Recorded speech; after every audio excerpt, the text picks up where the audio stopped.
Hello, everyone. It's 12:01. We'll get started, and maybe people will drop in or drop out as needed. I wanted to thank you all for coming out and joining us on this. I think it's our third Brown Bag Colloquium. And what it is essentially Araminta Matthews asked me to put together a series of talks around teaching online and specifically Canvas. And this is a sorry, I just noticed that my internet was slow, but I am at Mecca, so it shouldn't be a problem. It's put together by it's funded by the Davis Foundation.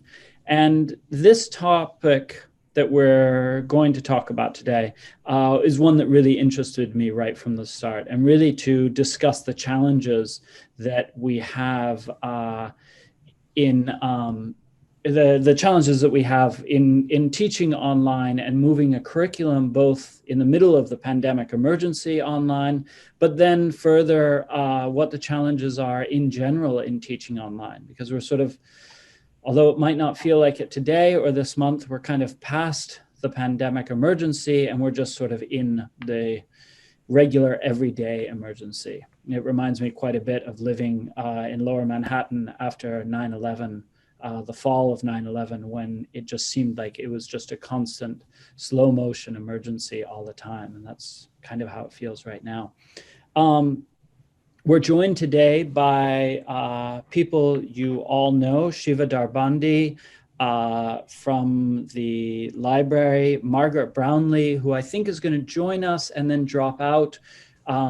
They're doing a lot of different stuff having to do with the election and working with the students of Color Coalition and Pius Ali. And also Chris Malcolm, who's assistant professor in environmental humanities here at Mecca. And we're going to just sort of talk about experiences of teaching online and the challenges of teaching online.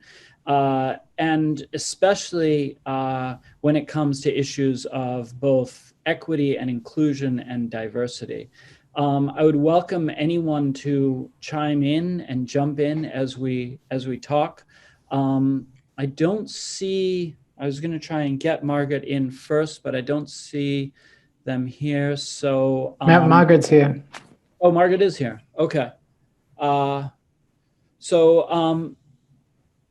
wanted to lead off with a quick quote, and then I'll turn it over to Margaret. And I've been reading quite a bit about or from a woman named Allison Mcdowell, who bills herself as just a mom from Philadelphia, but she's become a digital activist working to question and throw a wrench in the gears. In fact, her blog is called Wrench in the Gears, on a whole-scale movement, primarily in the public school system, towards online teaching. And she writes in a recent blog post, "The future being handed to us is one that will be shaped by surveillance, artificial intelligence, predictive analytics, machine learning, and feedback loops. We risk swapping our vibrant human spirits, beautiful in their passionate creativity and flawed vulnerability, for sanitized digital twins that will be managed as human capital by callous technocrats to profit social impact investors. Before we walk through the door of digital identity, realize it opens onto a maze designed to disorient, confuse, and control us." And that's sort of from the opposite side or the cutting edge of criticism against technology, not dealing so much with our subject of diversity and inclusion, but I think it's an important quote and echo to keep around any sort of a discussion like this. So I think with Margaret here, I'll turn it over to them because she can talk about most clearly some of the issues that she's seen in her research and her understanding of diversity and inclusion when teaching online. Margaret? Hi, everyone. Thank you for having me.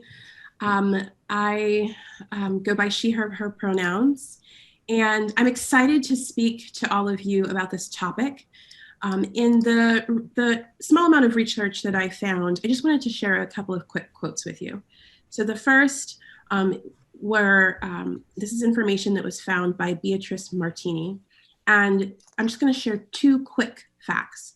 The first one that shocked me the most was that 60% of the world's population continues to remain offline. 60%.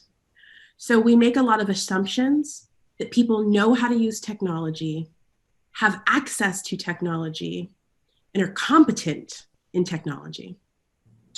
The second fact is that speaking English is a significant factor for determining whether someone uses the internet. Keep that in mind as well. We don't oftentimes talk about our language privilege, I guess, in terms of the fact that we're all English language speakers, but not everybody speaks English, so we have to remember that. So those two quick facts are just information that I found on Beatrice Martini's blog on decolonizing technology.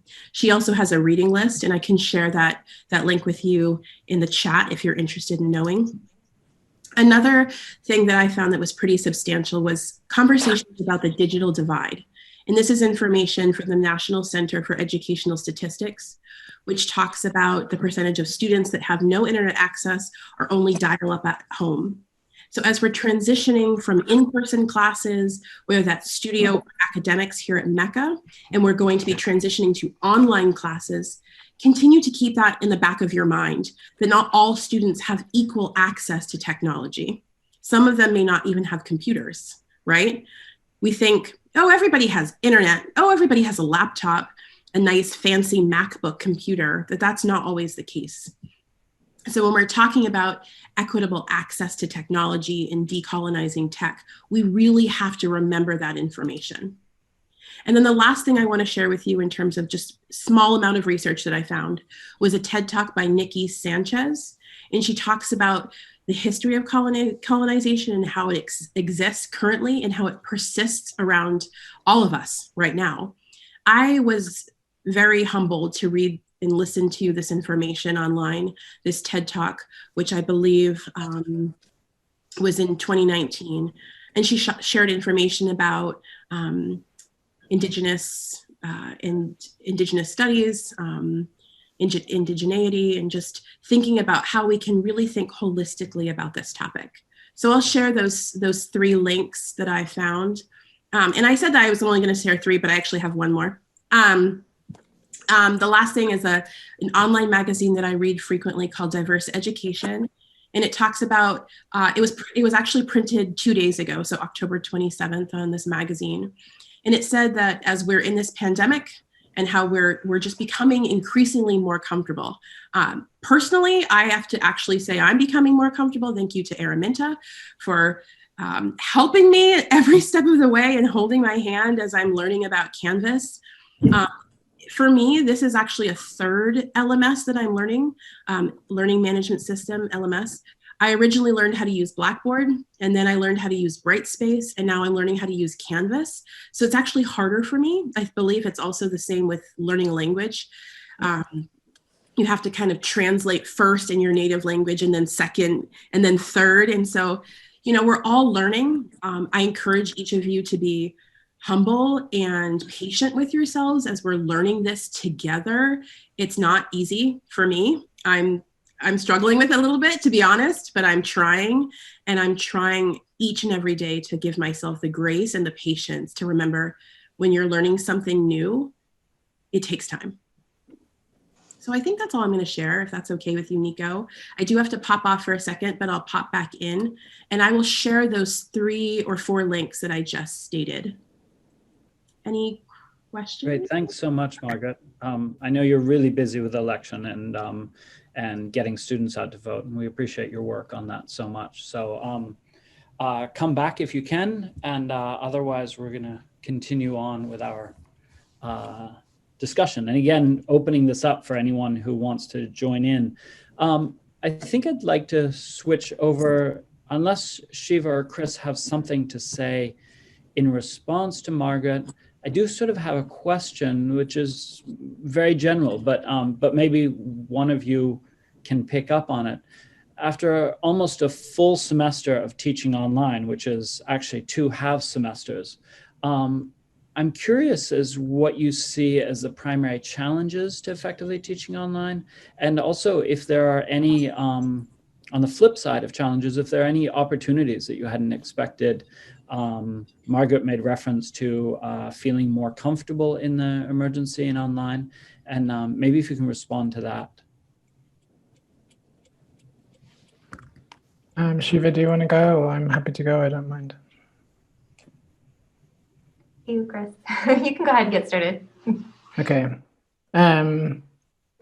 I didn't make any slides or anything, but I have some notes, so I'll kind of read them. I've made reference to my cat before with my students. She's sitting right here.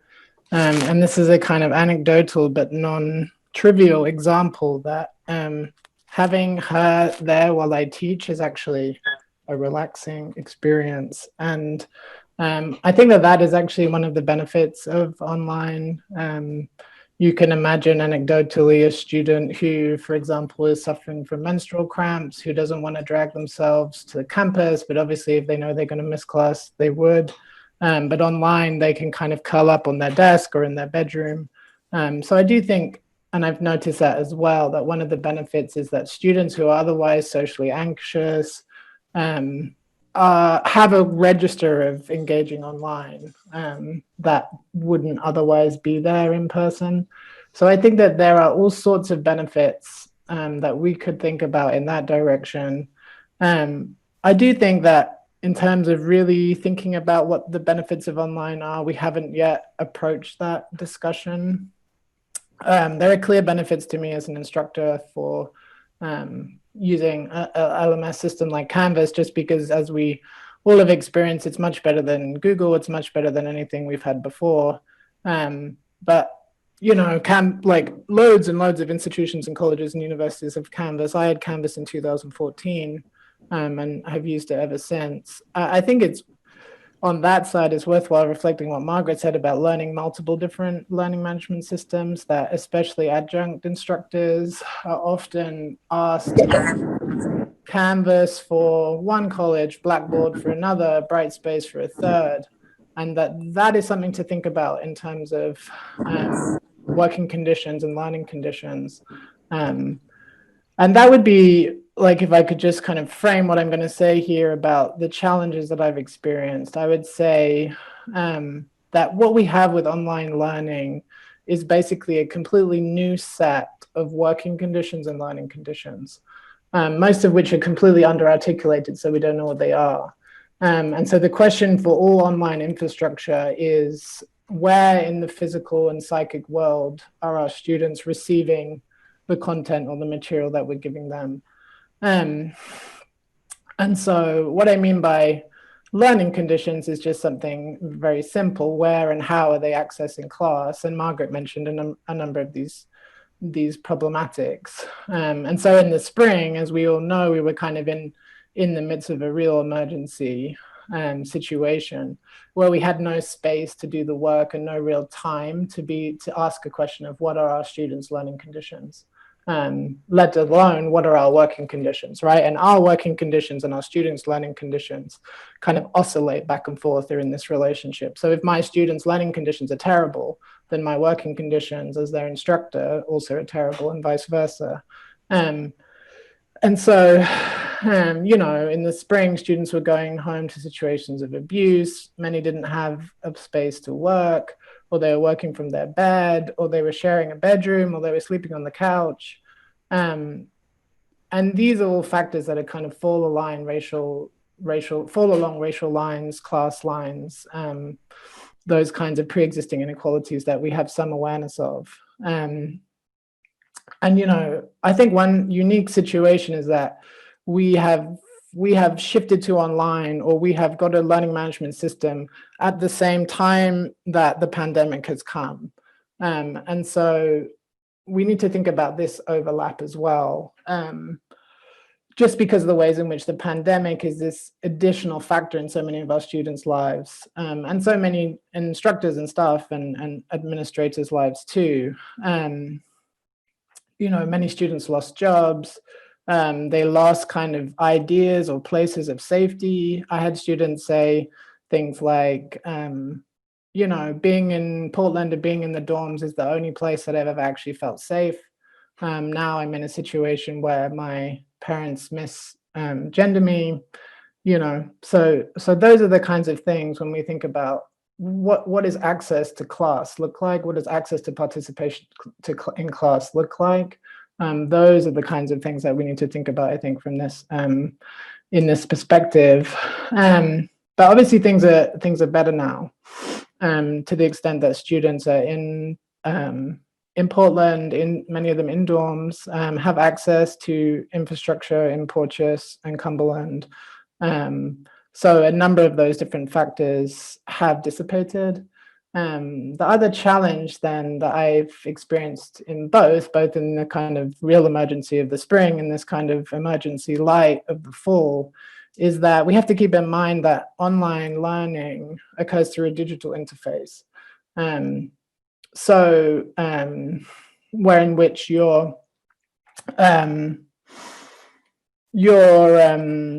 students or us too will be experiencing the class through a laptop at best, through a tablet, or even through a phone. And they'll be doing so potentially from their bedroom or their shared space, the common area, or whatever in their home. And so class becomes necessarily a kind of media form. And in a sense, me as an instructor, I become a kind of media figure in their life. And so there's this completely different dynamics then. This is what I mean about learning conditions we don't have good language for, completely different dynamics around how they receive class as a media form and content in that way. And so there's just kind of unavoidable that because we are coming to them through the same interface of the screen, then all of the different relationships that they have to screen technology in general play out in their engagement with the class. So this will result in things like fatigue, distraction, different levels of attention, but then also different modes of identification, projection, transference, all sorts of those problematics come into play in a different way than they did in an in-person classroom. And so that's the kind of one that I'm seeing particularly overlap. Yeah.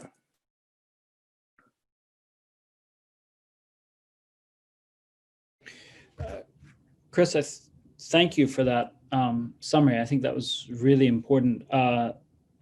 This idea of a new set of working and learning conditions really, I took a quick note that said the fractured community. And I was thinking while you were speaking about an essay by Pierre Hadot who traces the university, the modern university, back to early monastic communities. And these are communities in isolation and are centralized, and these centralized forms in which learning and study and transformation took place. And I feel as though we're still using the technology of the monastery in order to imagine what it means to teach. And in fact, more and more, even before the pandemic, and perhaps even more before the invention of the internet, perhaps, universities were already becoming fractured spaces. And so we need to reorient, and that's sort of what our discussion here today is, to a certain extent, reorient what we're doing when we teach. Are we teaching in this old working and learning condition of the monastery as a model, or are we in this more fractured open space where students are coming from multiple different places, multiple different communities, and coming online for a set period of 1 hour and 20 minutes or 3 hours, and then dissipating back out into their communities? And I think that provides a different, it's a different schema from which a different schematic from which for us to work from. I think it's very interesting. And because this is a discussion on equity and inclusion, of course, it is always the people of privilege, of upper class, who are better able to adapt to new forms of learning and experiential. Margaret mentioned, buying a new laptop and these sorts of things, having the time to be able to learn a new learning management system. These sorts of things speaks to somebody who's not having to work 2 or 3 jobs to stay in school, speak to somebody who's not using a 10-year-old laptop or their phone or these sorts of things. And these are really key issues to think about. Shiva, do you want to jump in here, being sort of the head of the library, which is by definition the center of learning and the central whole, and then to sort of speak to what we were just talking about, but especially the experience of being essentially the chief archivist at Mecca, and now having to deal with this exploded community or fractured community. Thank you for that very generous introduction. I appreciate that. I certainly identify that I love the idea of the library being the central learning space. I also come at this work from being an instructional designer, both freelancing and consulting. So I bring some of that information and knowledge to this. And I also did my entire graduate program online. So I bring that experience with me as well. And I know when Nico asked, what are some of the challenges of teaching online? Obviously, I've not been teaching online this semester, but I know when I've consulted for clients, one of the key challenges is always recreating that sense of community that you're able to establish in the classroom. And those really intimate moments with students where you can just make eye contact or read someone's body language and be able to identify maybe how they're reacting to the information that they're receiving, and to be able to build from that, especially if you have BIPOC people or marginalized people in the classroom. Just reading body language is a great way of identifying how they might be feeling in that space, given the context of the conversation. And so it's not impossible to do all those things online, but it certainly is more challenging to recreate community and to make a space more inclusive online. And I'm happy to talk more about that as well. But I know we wanted to talk about some of the benefits of teaching online. And I know that certainly there's studies that are mixed, but we know that for students who are reserved, often they can be more proactive and more engaged in an online space. There's opportunities for deeper reflection because you have time to engage with the materials, especially on discussion boards. There's a space where everyone who might not raise their hand in the classroom has an opportunity to contribute, and to take time to contribute and to take time to reflect on what folks are saying. And the other piece that really became apparent to me this semester, although it should have a long time ago, was when Liz and I were putting together the Common Read material in Canvas. So we had all first years, I think it was like 120 first years, reading Marrow Thieves and then going on the discussion boards and commenting and watching Dawnland and commenting and dealing with really heavy topics that I've tried to engage students with in my role as the diversity co-chair. And I've had completely silent crowds or classrooms, but in this space, they were able to talk with such depth about stolen land, about Two-Spirit peoples, about rape and sexual assault. So there was a richness to their conversations that I don't think I would have seen in person with these students. And I know Liz is on here and she could comment on that too as well. Liz, do you want to jump in and comment on it? Sorry to put you on the spot, Liz. No, you're good. Yeah, we did see quite a bit of, well, many of the comments were along the lines of, you know, they didn't learn about this history before in high school, or wanting to learn more about this history, learn more about Indigenous history and histories that they felt like weren't covered while they were in school. So yeah, I think there's definitely a hunger among students to keep learning outside of the classroom and to be able to use digital spaces to learn more and to grow more, like both in terms of art and also in terms of things like history and politics and other subjects.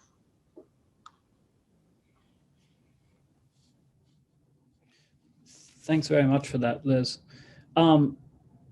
we have a interesting quote from Josh Ryman that he posted on the chat. My is a quote from a teacher named Garrett Felber. My frustration with academia at this moment is a concentration of my frustration with it all the time. Instead of asking how we might mitigate suffering and create a different world, we're asking how we might create the best replica of the old one online. And I think that's an excellent quote, and it really speaks to, well, briefly, an experience I had. I went to Pittsburgh a couple of years ago to speak at the ASHI conference, which is a sustainability conference in higher education, the largest one in the country. And I was speaking there, and I was walking around, and there was so much.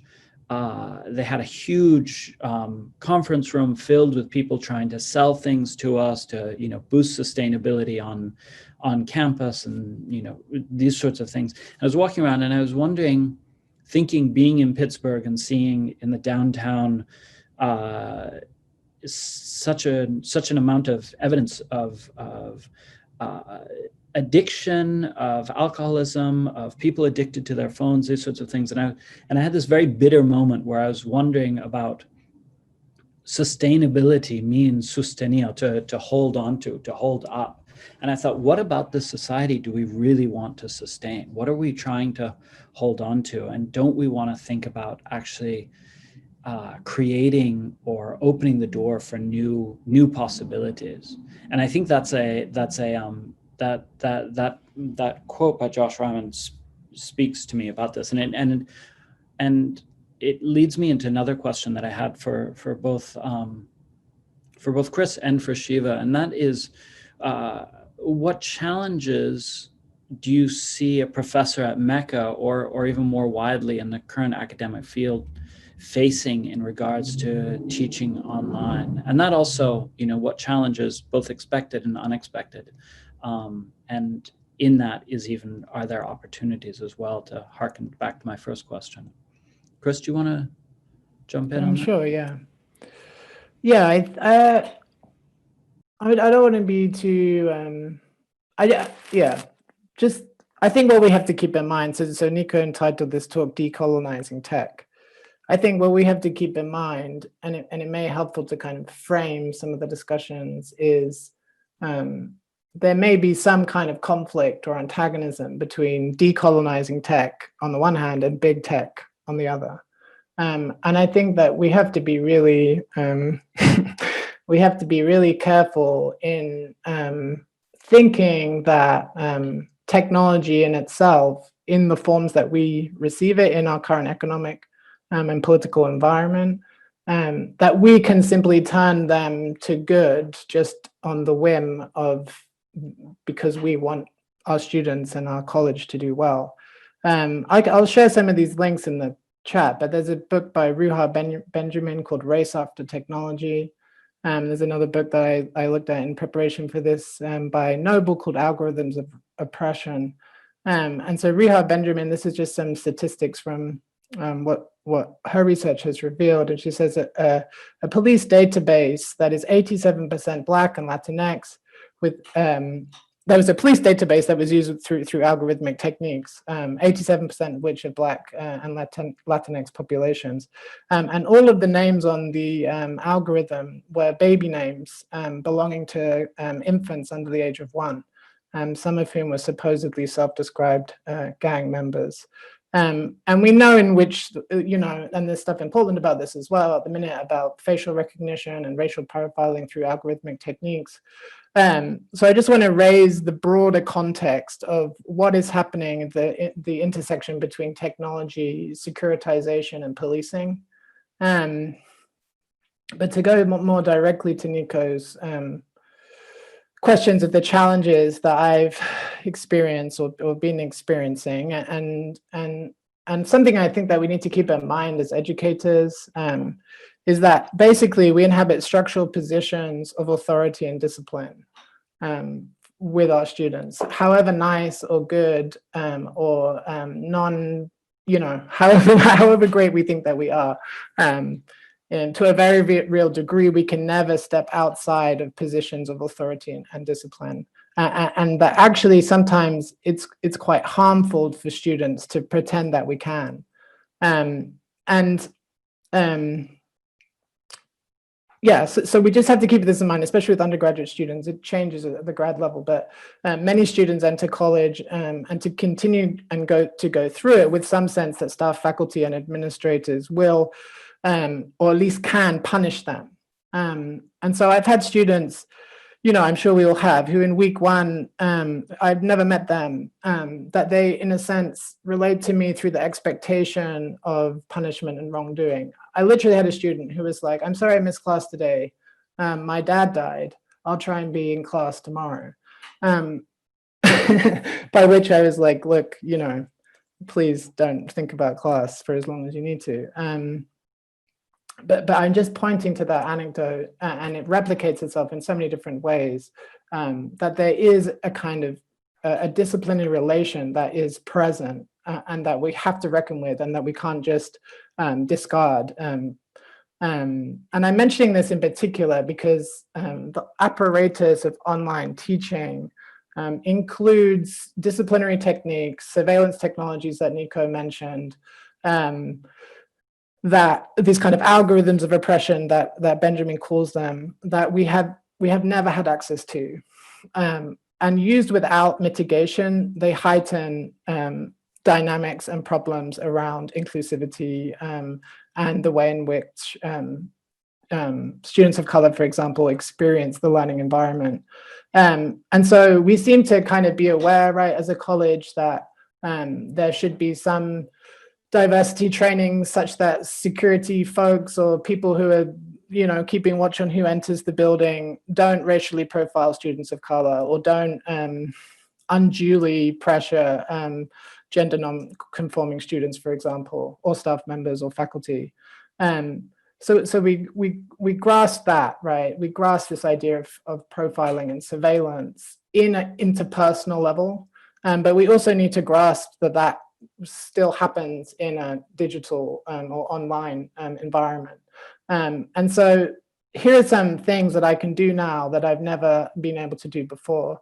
I can see how long a student has spent on class material through Canvas. I would never, ever, quiz students on the entry to the classroom about how many minutes they spent on their material. A second thing I can do is, with Canvas, I can set up a kind of blocking system, right? That new material won't unlock in the class unless they've done X or Y thing, right? And I'm not trying to be moralistic or critical about the way in which we engage our teaching techniques. And I'm certainly not saying that any of my teaching techniques are not without their problems. I'm simply trying to raise, also as an instructor who is using these mediums, conversations and points that we need to kind of think critically about when we're thinking from the perspective of diversity and inclusion, or this idea of decolonizing tech. And so, yeah, there are new kind of gatekeeping mechanisms within LMS systems. And a third is, and again, this is a really open question, and I appreciate that there are other ideas about why we might ask our students to be present on video, right, through Zoom. But I now have seen inside students' bedrooms and students' apartments in a way that I never would have been able to expect or demand that from them. And so I'm just highlighting these three things: this way in which we can now see students' time spent on material, the way in which we can kind of gatekeep class content, and third, the way in which there's this new kind of visual intrusion into their living spaces, that these bring up the potential of prior experiences of surveillance and gatekeeping, both literally and abstractly, and that we need to keep in mind that informs the students' participation in class, their experience of the class environment, and their experience of the college environment. So those are a number of things that I wanted to raise. And I'll just do one quick quote from a book called Decolonizing the University, where one of the articles is by Pat Lockley, and she asks, what or who or what gains from this definition of open as access? So this idea that technology is implicitly or explicitly aligned with accessibility, right? This is one of the questions that we're kind of engaging today. What does accessibility or inaccessibility look like in an online learning environment? And I think it's relevant because we need to keep in mind, and this has all been my experience, not just of my students, but of myself and my colleagues at Mecca and other institutions, is that the folks who are benefiting from accessibility in online learning are the folks who are already positioned to benefit from it. And the same is true of the pandemic, right? If you have studio space or lots of room or a big house or an apartment that is your own, maybe the pandemic has been relaxing or even productive. But if you have kids but no childcare, for example, it hasn't been relaxing at all. And so there is a danger in which ideas of accessibility that online learning can promote actually don't just reinforce existing inequalities, but exacerbate them and make that disparity actually much harder to close and to bridge. Yeah, so I just think we have to be very careful about in kind of aligning uncritically online with accessibility, this kind of reorganization that Nico spoke of, which is a kind of effect of our contemporary political economic situation, right? The way in which work is being reorganized, the way in which, you know, entertainment is being reorganized, and so on and so forth. We understand the ways in which it's actually not I don't know what the phrase is, not particularly great that a company like Uber operates in the way that it does, right? Because they've deterritorialized the idea of work, for example. And that means that people can work at any time they want to, but it also means that they are working every single hour of the day, right? So I just want us to kind of keep in mind these relationships between what accessibility means when it's aligned with technology in the online learning environment, in the broader cultural environment.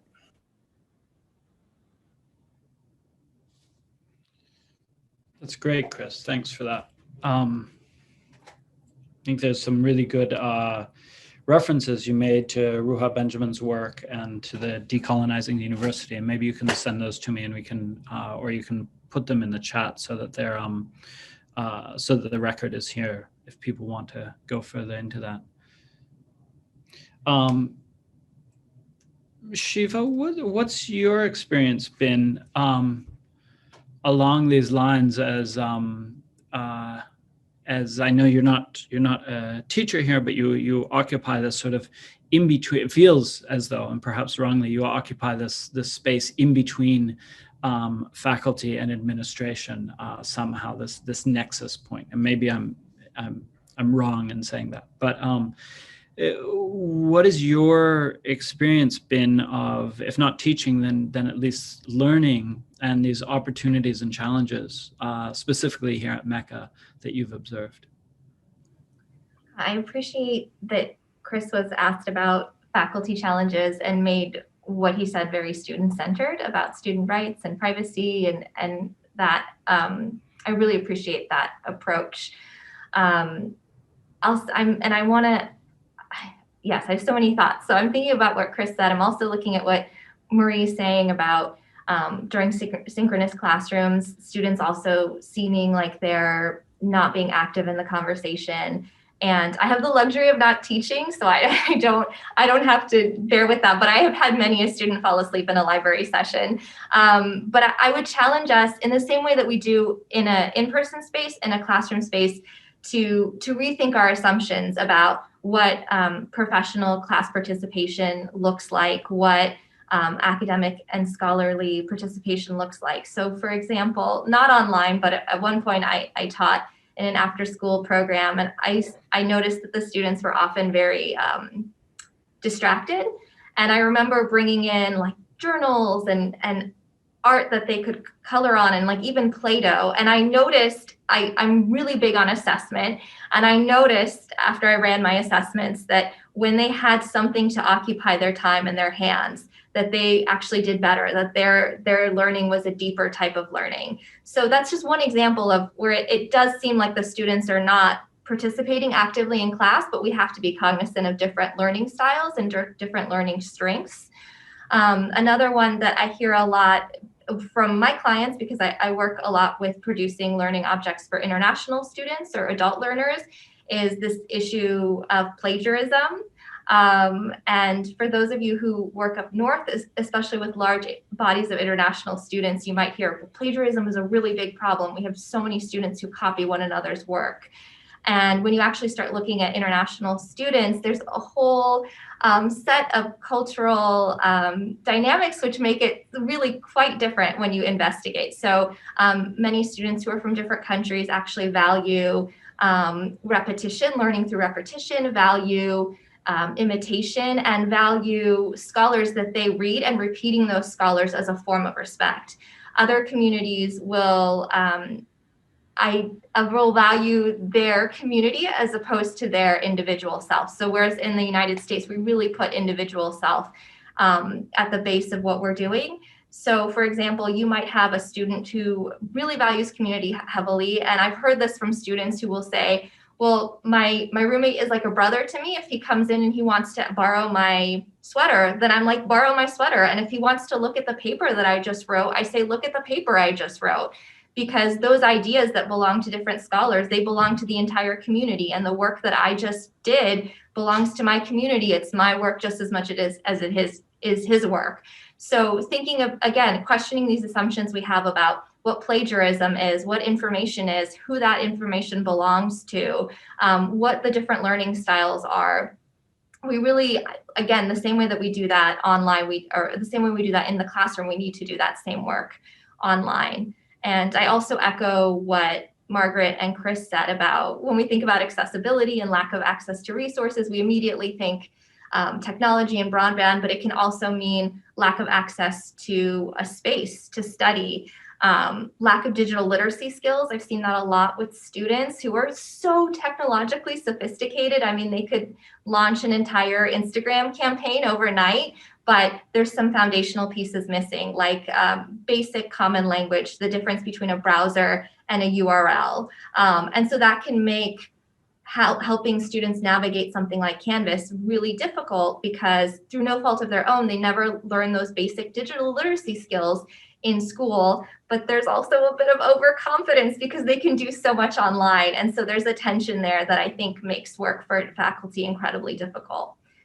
So I don't envy you all, and all of that on top of a pandemic.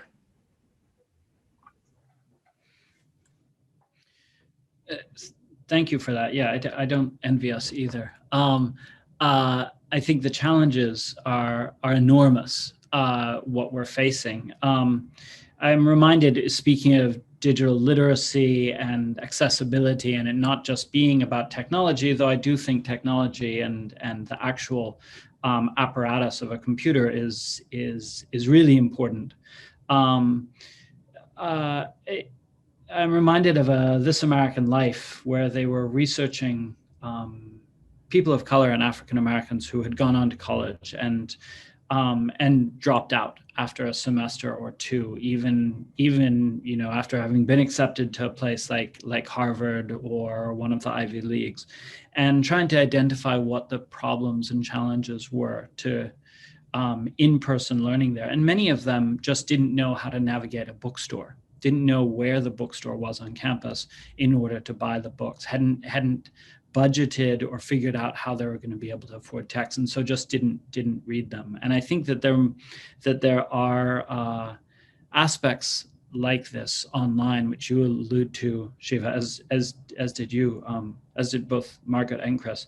This ability to we can provide a learning management system, we can provide Canvas, but what I've heard from many of my students is that they just don't understand Canvas. And I think possibly it's that they haven't tried to understand Canvas on one level, but having that time and that ability to be able to learn an entirely new environment, especially when we're dealing with freshmen and sophomore who are already attempting to learn an entirely new environment, such as the dorm, such as the studios, such as being away from home and being unmanaged, and then having this extra thing that they have to go online to do. And even though they may be, very proficient at Instagram and Facebook and these sorts of things, it's something they've grown up with. And this is a intimidating and closed off space. And that what I've experienced this semester is that certain students are absolutely refusing. I'm teaching in person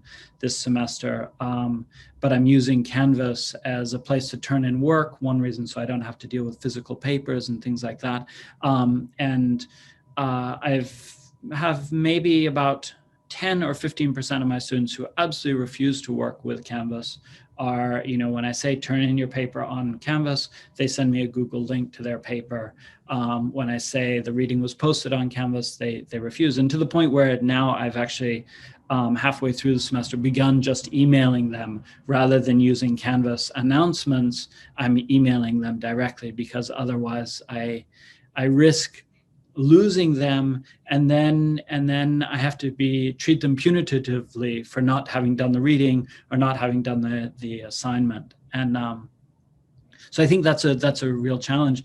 One of my resistances to teaching online synchronously, and it's something that I've found also in my in teaching in person as well, is a quality of this sort of where I feel like I'm becoming a YouTube channel, where the students aren't responding to me. And I think they've been raised in such a YouTube environment that their responses are very passive. They're very happy to push play and watch me talk, and very resistant to getting involved and breaking that, what I guess in theater we would call that fourth wall of, that there is something that we need to, that teaching is an exchange and a relationship and a series of relations that's built up, that I think that in a technological landscape such as we exist in, and such as which our students were raised in, they've received so much of their learning and their input solely through YouTube and being spoken at and not being asked to respond. And I think that's a huge issue there as well for creating that level of, I see that there are opportunities online, and I see that there are possibilities for us to engage with students. Chris mentioned, students who were unable to come to class or uncomfortable to come to campus because of health issues and things like that. And I see the possibility there, but I also think the challenges are so immense to reinventing what it means to create relation and community and partnership and all of those aspects, which are so key. We have 1 more minute. I thought we had about 5 more minutes, but if anyone wants to jump in with questions for our panel or just experiences that they've had, we've certainly got room for them and would love to have that.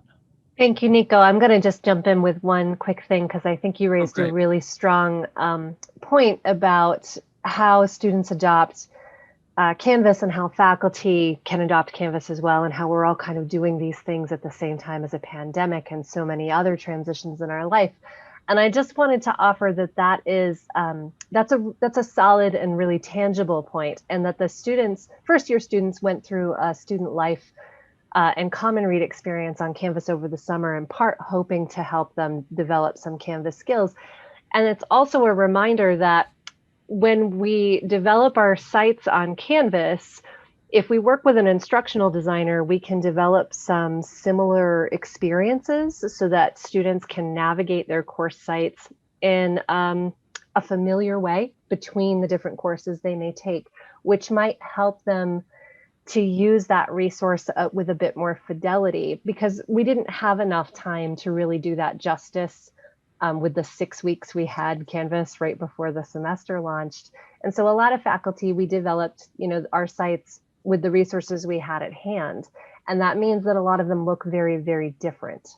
And so I just want to remind everyone that this colloquia, for example, is intended to help us with that. And also that we have an instructional designer who is grant funded for 2 more months, Eleni Margaronis. And just remember, if you reach out to an ID, we can help to ensure that your courses have some similarity in navigation design and hopefully to help prevent what Nico is experiencing, those students finding other ways to manage or just resisting Canvas in general. So I just wanted to throw that in there. Thank you, Nico.